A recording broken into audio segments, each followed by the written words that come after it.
8. गौरव के कहने पर शिवानी ने लॉज में एक छोटा सा रूम लिया था जहां एक गद्दा एक्स्ट्रा था। वो दरवाजा बंद करके बाथरूम जा ही रही थी कि किसी ने जोर से नॉक किया। ये लड़का है या शक्तिमान? 2 मिनट भी नहीं लगे और खाना लेकर आ गया। शिवानी खुद से बातें करती हुई दरवाजा खोलने पहुंची और सामने साजिद के भाई साहिल को देखकर चौंक गई। उसने तुरंत दरवाजा बंद करने की कोशिश की, पर साहिल ने शोल्डर मारकर पूरा दरवाजा खोल दिया। शिवानी 2 कदम पीछे हटी और फिर उसे रोकने के लिए आगे आई। कुत्ते कमीने, बाहर निकल! पर साहिल ने उसके बाल पकड़ लिए। कुतिया, तो तुझे आज मैं बताऊंगा। और तो थप्पड़ मारे। छोड़ मुझे! छोड़ूंगा, जरूर छोड़ूंगा। तेरे गले में पट्टा बांध के छोड़ूंगा साली। तूने मेरे भाई को मारा, मेरे भाई को। साहिल ने शिवानी के बालों को और जोर से खींचकर उसे जमीन पर पटक दिया। वो हरामजादा तो मरने के ही काबिल था। अपने हाथों से नहीं, दांतों से मारा है मैंने उसे। वैसे ही तुझे भी मारूंगी। साहिल इतने गुस्से में था कि वो एक के बाद एक थप्पड़ मारने लगा। जब शिवानी का बुरा हाल हो गया, तब साहिल ने लॉज रूम का दरवाजा बंद किया। तू बहुत खूंखार लड़की है ना। दांतों से काट के मार डाला तूने मेरे भाई को। वाह, तुझे तो मेडल मिलना चाहिए साली। तू क्या भागी भागी फिर रही है? तू यहाँ पहुंचा कैसे? तुझे बहुत क्यूरियोसिटी है न जाने मन। बताऊंगा बताऊंगा। पहले तेरी बैंड तो बजा दूं, उसके बाद तुझे सब बताऊंगा। साहिल ने अपनी बेल्ट खोली ही थी कि दरवाजे पर नॉक हुई। साहिल 1 सेकंड को अलर्ट हो गया। शिवानी के गले में जितनी ताकत थी उसने सब चिल्लाने में लगा दी। हेल्प! हेल्प! कोई मदद करो! कोई! जब तक साहिल शिवानी का मुंह दबा के बंद करता, तब तक तो आवाज बाहर जा चुकी थी। साहिल शिवानी के कान में सांप की तरह पुकारा। कुतिया सुन, अगर तेरे मुंह से दोबारा आवाज निकली तो तेरे साथ साथ जो भी इस दरवाजे पर होगा ना, उसको भी तेरे सामने ही जान से मार डालूंगा। साहिल ने जेब से एक पतला लेकिन शार्प चाकू निकाला। उसने शिवानी का मुंह पकड़ा हुआ था। शिवानी बड़ी बड़ी आंखों से चाकू देखने लगी। साहिल ने शिवानी का मुंह छोड़ा और चाकू उसकी गर्दन पर रख दी। आवाज निकली और तू बकरी की तरह यहाँ मरी पड़ी होगी। मेरी बात समझ आई हो तो गर्दन हिला। शिवानी ने जल्दी जल्दी मुंडी हिलाई। साहिल दरवाजे की तरफ मुंह करके चिल्लाया। कौन है? बाहर से एक लड़की की आवाज आई। शिवानी, शिवानी है क्या अंदर? हाँ? साहिल ने फिर से शिवानी के बाल पकड़ लिए। किसको साथ लेकर आई है तू? बोल। शिवानी मुस्कुराने लगी। साहिल ने शिवानी के मुंह पे पूरी ताकत से पंच मारा। शिवानी फर्श पर गिरी और बेहोश हो गई। साहिल हाथ में चाकू थामे धीरे धीरे दरवाजे की तरफ गया। दरवाजा खुलते ही उसे एक लड़की दिखाई दी। ये लड़की अंकिता थी। हाँ? शिवानी? शिवानी को क्या हुआ? अंदर आके देखो। आ जाओ। अंकिता डरते डरते कमरे में घुसी। उसे पूरा एटमॉस्फेयर गड़बड़ लग रहा था। साहिल का चेहरा पसीने से भीगा हुआ था। अंकिता की बदकिस्मती से उसे अंदर आने के बाद साहिल के हाथ में चाकू दिखा, लेकिन जब तक वो बाहर भागने का सोचती, साहिल ने डोर बंद कर दिया। ये क्या बदतमीजी है? डोर ओपन करो और मुझे जाने दो। क्यों नहीं? पहले कपड़े तो उतार। What? बेवकूफ लड़की, मैं तेरे नहीं इसके कपड़ों की बात कर रहा हूँ। तब अंकिता की नजर जमीन पर कारपेट की तरह बिछी शिवानी पर गई। ओह गॉड, इसको क्या हो गया? खास कुछ नहीं, 2 थप्पड़ पड़े इसके, बस इतने में ही बेहोश हो गई। अब तू सुन ध्यान से। मैं नहीं जानता कि तू कौन है और इसकी क्या लगती है, ना ही मुझे जानने का शौक है। तू बस इतना समझ कि अगर तुझे अपना हाल इस रंडी के जैसा नहीं करना है तो जो मैं कह रहा हूँ वो बिना सवाल किए मान, समझी?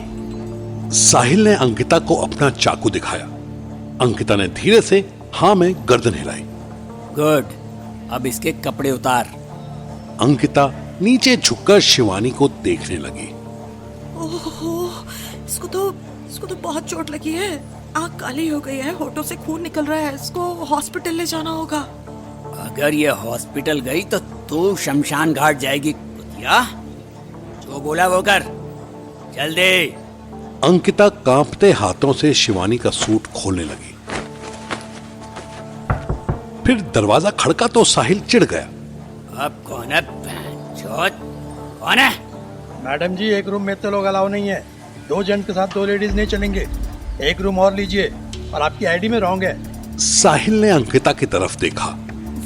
वो एक्चुअली है, ये लॉज वाले अंकल हैं। शिवानी का कमरा कहाँ है इन्होंने बताया था। तो इसकी आईडी कहाँ से गलत लग रही है? वो पता नहीं। मैं तो शिवानी से मिलने आ रही थी, पर यहाँ कोई शिवानी नहीं, अंकिता थी।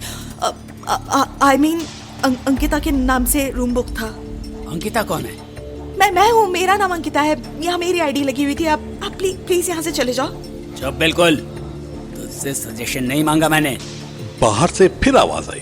सर, मैडम, जल्दी बाहर आओ। ऐसे नहीं चलेगा। बाहर नहीं आए तो मैं पुलिस बुला लूंगा।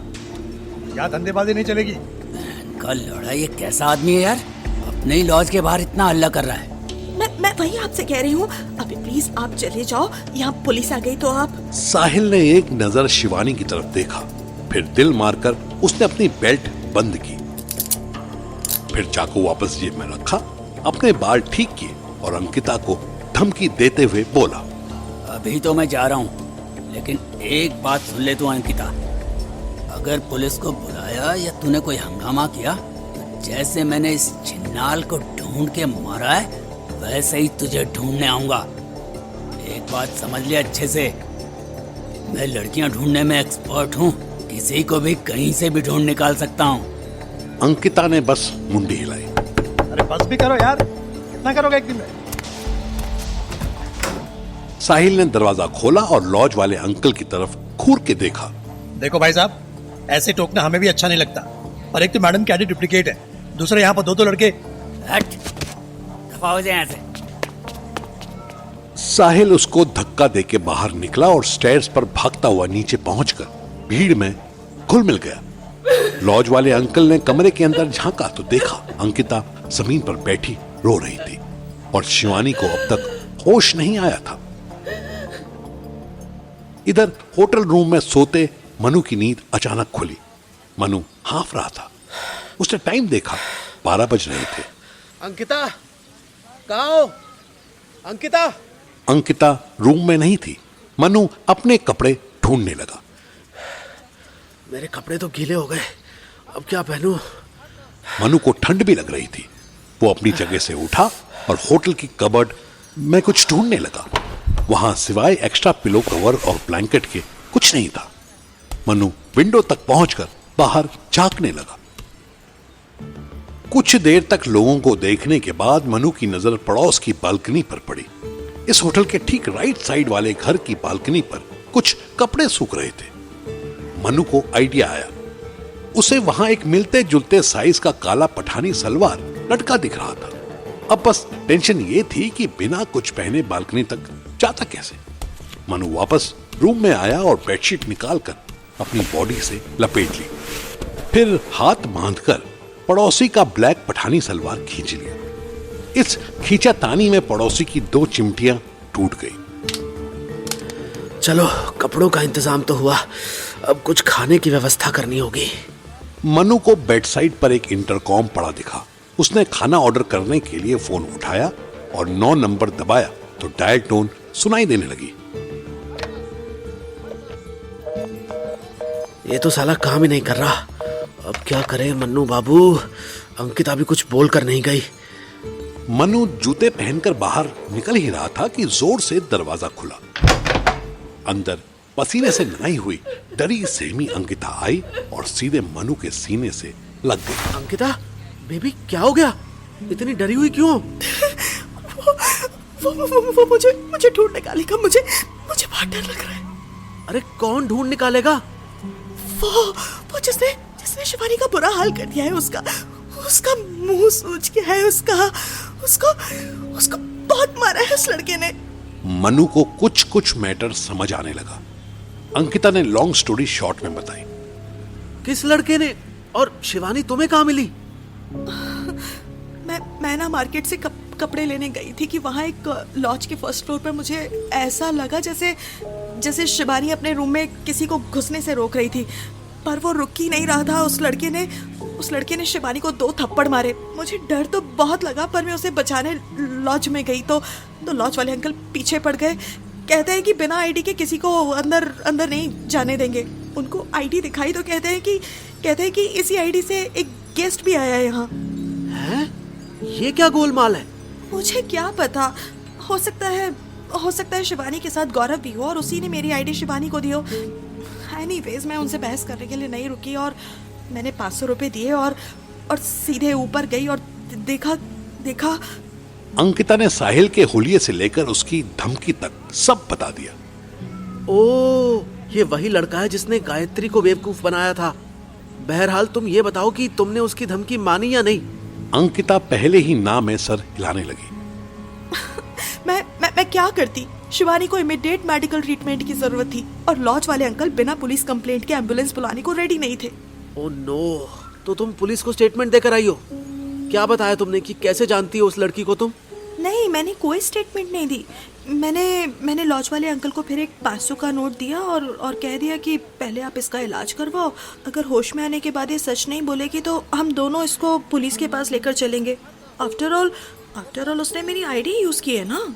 मनु के फेस पर टेंशन की लाइंस दिखने लगी। तुमने अपनी समझ से तो जो किया ठीक ही किया, पर अब यहाँ रहने का कोई फायदा नहीं। यहाँ से निकलकर कहीं और चलते हैं। और शिवानी का क्या होगा?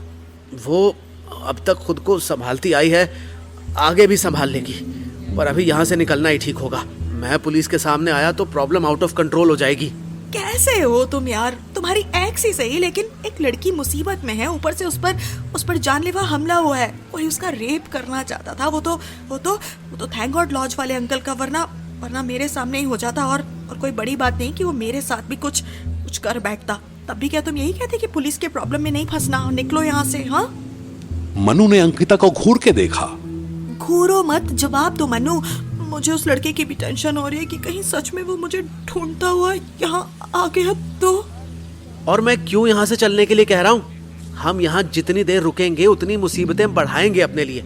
और रही बात शिवानी को अकेला छोड़ने की, उसको मुसीबत में देखने की, तो फॉर योर काइंड इन्फॉर्मेशन, मेरे खून की प्यासी बनकर 1 महीना भटकी है वो। उसके चक्कर में बेचारे गौरव का गोली खाने। 1 मिनट, गौरव कहाँ है? अगर वो शिवानी के साथ था तो वहां मिला क्यों नहीं? वो कहाँ गया?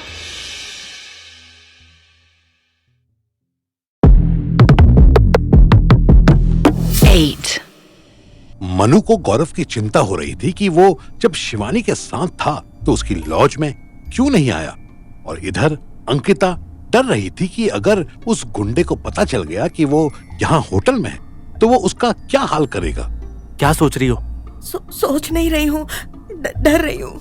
तुम भी तो इस हालत में हो कि क्या कि मैं तुम्हारा ध्यान नहीं रख सकता, कि मैं तुम्हें प्रोटेक्ट नहीं कर सकता? अब मैं क्या कहूँ? तुम्हारा इतना बुरा हाल हो गया है, तुम सीधे खड़े हो पा रहे हो, यही बहुत बड़ी बात है। शट अप अंकिता, मेरे सामने ये बकवास मत करना। तुम इतनी दूर से यहाँ तक खुद को मैनेज कर सकती हो तो अपना डिफेंस भी कर सकती हो। अननेसेसरी डरना बंद करो। डरने से मुसीबत बढ़ेगी, कम नहीं होगी। शिवानी ने भी तो खुद को संभाल ही लिया ना।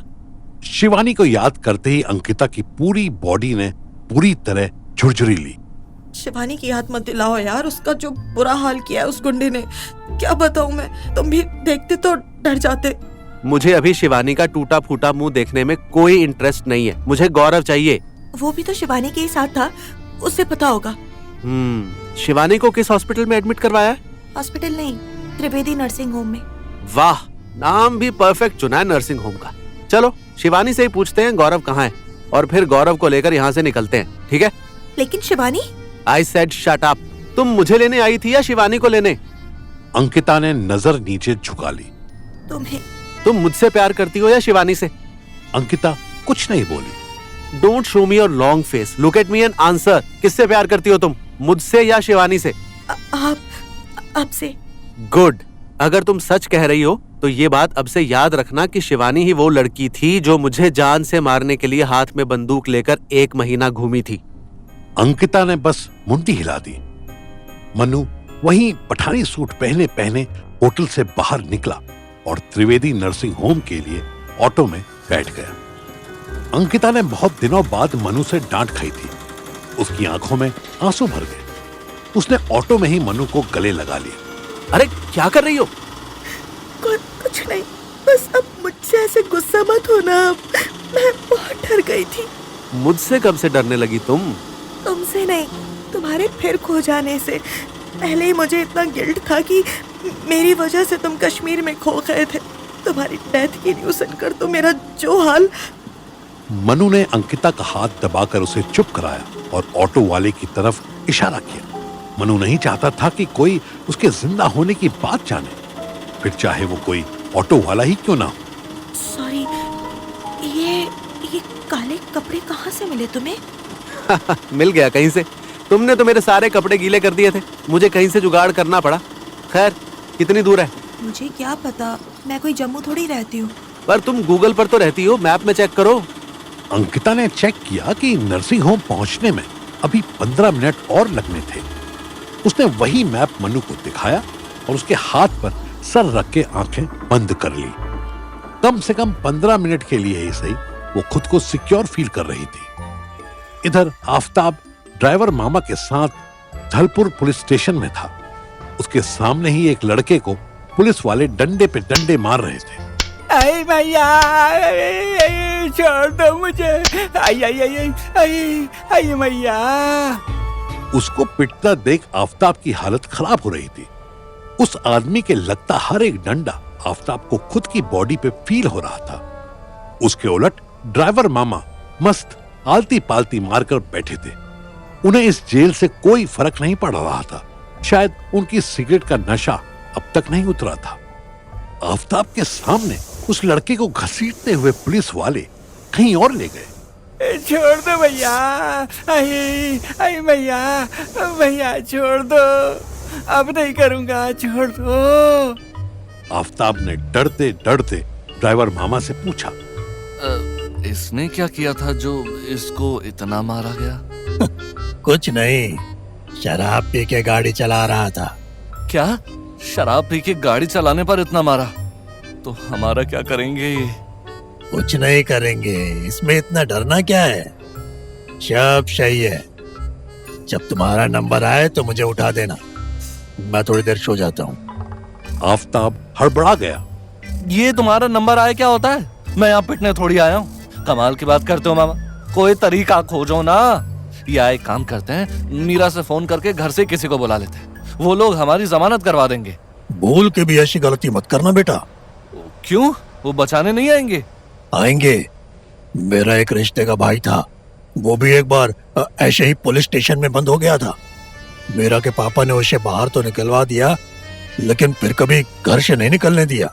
मतलब इस पागल फैमिली में जब कोई नशेबाजी करते हुए पकड़ा जाता है तो उसे जेल से निकलवा कर घर में बंद कर दिया जाता है। कम से कम 10 साल के लिए घर में ही रहो। ऐसा कैसे कर सकते हैं वो? और उनका बेटा भी तो गांजा या चरस या कुछ तो पीता है ना, फिर क्या उसे बांध कर रखते हैं? नहीं, तुमने सुना नहीं ध्यान से? कोई चरस पीते पकड़ा जाए और उसे जेल हो जाए तो उसे छुड़वा के घर में कैद कर देते हैं। जो पकड़ा ही नहीं गया उसको काहे की कैद? अजीब रूल है ये तो, पहली बार सुना है। अभी तो तुम्हारी उम्र भी बहुत छोटी है, जिंदगी में क्या कुछ पहली बार सुनने को मिलेगा। सो जाओ, जब तक तुम्हें कोई पीटने नहीं आता तब तक सो जाओ।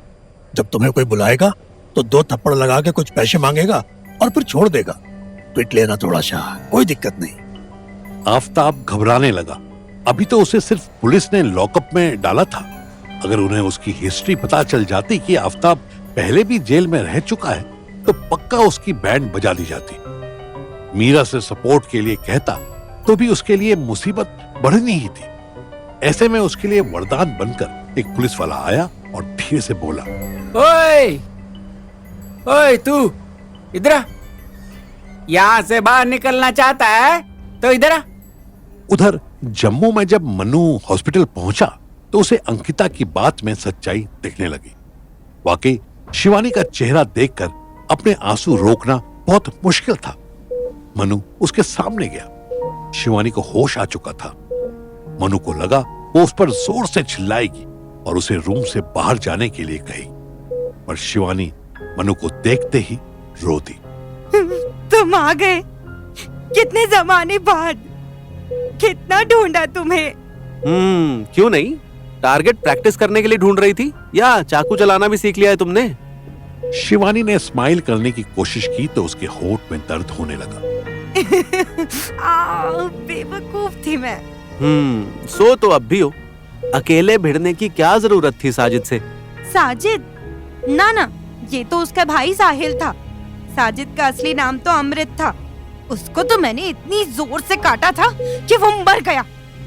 उसका गला काट के उसका खून पिया है मैंने। शिवानी साजिद की मौत याद करते ही गुस्से में कांपने लगी। मनु उसके पास ही एक स्टूल पर बैठ गया। शिवानी ने अपना हाथ आगे बढ़ाया। उसकी हथेली के बैक साइड पर भी बहुत सारे खरोंचों के निशान थे। मनु ने वो हाथ पकड़ लिया। जैसे ही मनु के हाथ में शिवानी का हाथ आया, वैसे ही शिवानी की सांसें नॉर्मल होने लगी। अंकिता थोड़ा दूर खड़ी थी। इन दोनों की केमिस्ट्री उससे देखी नहीं जा रही थी। वो भरी आंखों के साथ बोली, आप दोनों बात करो, मैं चाय लेकर आ रही हूँ। मुझे बहुत जोर से चाय पीने का मन कर रहा है। मनु और शिवानी ने बस हल्का सा सर हिला दिया। ये तुम्हारी वो असिस्टेंट है ना, जो नोएडा वाले ऑफिस में थी? वही है। तुम इससे मिली भी हो ना? मनु ने जितने प्यार से हाथ पकड़ा था उतने ही प्यार से छोड़ भी दिया। पता है, मुझे इस पर हमेशा से डाउट था कि कहीं तुम्हारी असिस्टेंट तुम पर लाइन तो नहीं मार रही। और देखो, मैं सही निकली। अब क्या बोलूं? तुम मुझसे मिलने वाली किसी भी लड़की पर डाउट करती तो तुम 90% सही होती। वाकई।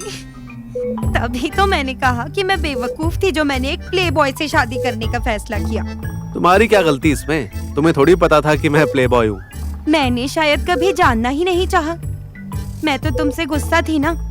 वो असल में खुद से ही थी कि मैं इतनी सीधी, इतनी भोली कैसे बनी रह गई।